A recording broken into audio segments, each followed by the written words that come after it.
Everyone, आज का जो टॉपिक है वो है एम्ब्रियोलॉजी। एम्ब्रियोलॉजी में हम बेसिकली थोड़ा ओवरव्यू पढ़ लेते हैं। एम्ब्रियोलॉजी में हम पहले दो चीज़ आती है, स्पर्म ओवम, ठीक है, मैच्योर जर्म सैलम जिसको बोलते हैं। स्पर्म में XY होते हैं क्रोमोसोम और ओवम में XX क्रोमोसोम्स होते हैं ना। अब ये मिलकर 46 या तो XX बनाएंगे या 46 XY क्रोमोसोम्स बनाते हैं। इसको मैच्योर ओवम या जाइगोट बोल सकते हैं या प्री एम्ब्रियोनिक स्टेज बोला जाता है, जो कि 0 से 14 डेज़ की होती है या हम 2 वीक्स बोलते हैं। इसके बाद हमारी एम्ब्रियोनिक स्टेज आती है 2 to 8 वीक्स की, ठीक है। अगर हम LMP से काउंट करें तो 4 से 10 वीक्स में आती है, ठीक। नेक्स्ट आएगा फीटस, जो कि 8 से 40 वीक्स का होता है। ये नॉर्मली एम्ब्रियोलॉजी की ऊपरी ओवरव्यू है। अब हम इसके अंदर पढ़ते हैं कैसे कैसे क्या होता है, हमारी एम्ब्रियोलॉजी की प्रोसेस होती है। सबसे पहले बात करते हैं जाइगोट, ठीक है। जाइगोट क्या है, तो 0 आवर्स में बनता है at the time of fertilisation, यानी कि जैसे फर्टिलाइजेशन हुआ तो क्या बनता है, जाइगोट बनता है। जाइगोट बनने के बाद क्या होता है, हमारे सेल में मल्टीप्लिकेशंस होते हैं, डिविजन्स होते हैं, ठीक है। तो हमारी जैसे क्या है, सेल डिवीजन करती है तो 2 सेल में डिवाइड होती है, ठीक है। तो उसको 2 सेल स्टेज बोलते हैं, जो 30 से 40 आवर्स में देखने को मिलेगा, जिसको बोलते हैं प्लास्टोमेयर, ठीक है। क्या बोलते हैं, सो 2 सेल स्टेज को प्लास्टोमेयर बोला जाता है। फिर मल्टीप्लिकेशंस होते हैं सेल्स के, फिर वो डिविजन्स होते हैं, 4 सेल स्टेज बनती है, जो कि हमारी 50 आवर्स में देखने को मिलती है।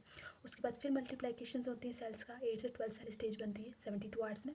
और लास्ट जो हमारी बनती है वो 16 सेल स्टेज बनती है 96 आवर्स में, जिसको बोला जाता है मोरूला, ठीक है। ये हमारी 16 सेल स्टेज बन गई है, जिसको मोरूला बोला जाता है। जायगॉट से लेकर मोरूला तक की जो प्रोसेस होती है, ये जितनी भी ये पूरी जो प्रोसेस है वो फैलोपियन ट्यूब के अंदर होती है, पहली बात। दूसरा, कितने दिन में होती है, तो 4 दिन, यानी कि 4 डेज़ लगते हैं ये वाली प्रोसेस होने के लिए।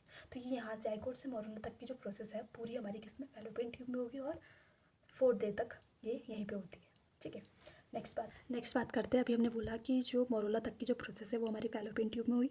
अब आफ्टर 4th डे, यानी कि चौथे दिन के बाद आफ्टर 4th डे हमारा जो मोरूला है वो ट्रांसफ़र होता है यूट्राइन कैविटी में।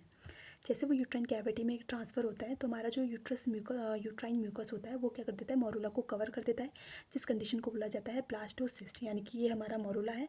और जैसे यूट्राइन म्यूकस ने इसको कवर किया तो ये बना ब्लास्टोसिस्ट। जैसे ये ब्लास्टोसिस्ट बनेगा, इसी के साथ क्या होती है, एक लेयर जो है वो बनती है, जिसको बोलते हैं जोना पैलिसिडा, ठीक है। तो जोना पैलिसिडा की लेयर यहाँ पे अपेयर हो जाती है आफ्टर ब्लास्टोसिस्ट, ठीक है। आफ्टर ब्लास्टोसिस्ट बनने के बाद ये हमारी लेयर बनती है।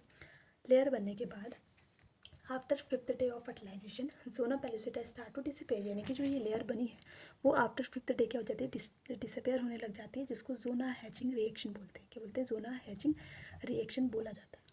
ये होने के बाद कंप्लीट हो गया, देन इम्प्लांटेशन स्टार्ट होता है। इम्प्लांटेशन जो स्टार्ट होगा वो हमारे 6 से 7वें दिन के अंदर हमारे स्टार्ट हो जाता है। अगर हम लास्ट मेंस्ट्रुअल पीरियड से काउंट करते हैं तो 20th डे में हमारा क्या है, इम्प्लांटेशन स्टार्ट होता है, ठीक है। नेक्स्ट, इम्प्लांटेशन कंप्लीट कब होता है, तो 11 से 12th डे में क्या हो जाता है, हमारा इम्प्लांटेशन कंप्लीट हो जाता है।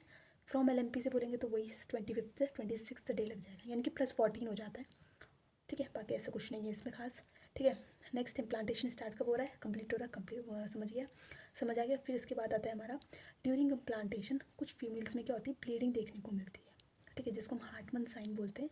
ये मोस्ट कॉमनली हमारी 6 से 12वें दिन में, यानी कि 6 to 12 डेज़ में देखने को मिलती है। इसको प्लेसेंटल साइन ऑफ प्रेगनेंसी भी कहा जाता है। तो ये गवर्नमेंट एग्जाम्स में पूछा भी जाता है, तो ये इंपॉर्टेंट है, हार्टमन साइंस, ठीक है।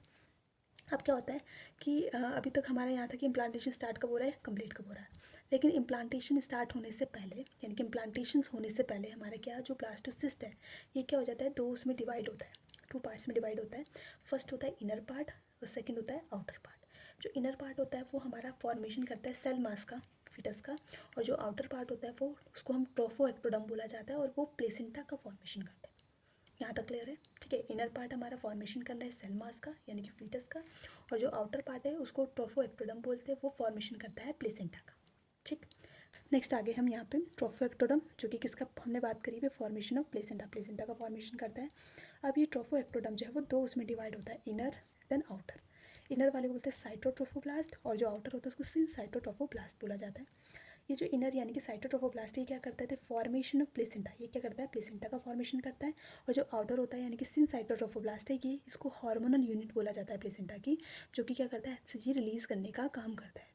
अब ये HCG क्या करता है, तो show positive test of the pregnancy, यानी कि प्रेगनेंसी जो किट के थ्रू जो हम टेस्ट करते हैं वो पॉजिटिव शो होता है थ्रू द HCG, ठीक है। तो ये HCG जो है वो ब्लड में, यूरिन में हमें कब देखने को मिलता है, तो 8th से 9th डे आफ्टर फर्टिलाइजेशन, यानी कि फर्टिलाइजेशन के 8वें 9वें दिन में क्या होता है कि हमारे ब्लड यूरिन में शो हो जाता है, ठीक है। इसको ओवर द काउंटर टेस्ट भी बोलते हैं और इसको प्रोबेबल साइन ऑफ प्रेगनेंसी भी कहा जाता है। बाकी मैंने बहुत अच्छे से मतलब बहुत सिंपल तरीके से इसको एक्सप्लेन करने की कोशिश की है। अगर आपको मेरी वीडियो पसंद आए तो please like, share, comment and subscribe my channel. और अगर आपको कोई अदर उसमें भी क्या है वीडियो चाहिए, टॉपिक में कोई वीडियो चाहिए तो प्लीज़ कमेंट करना। Thank you.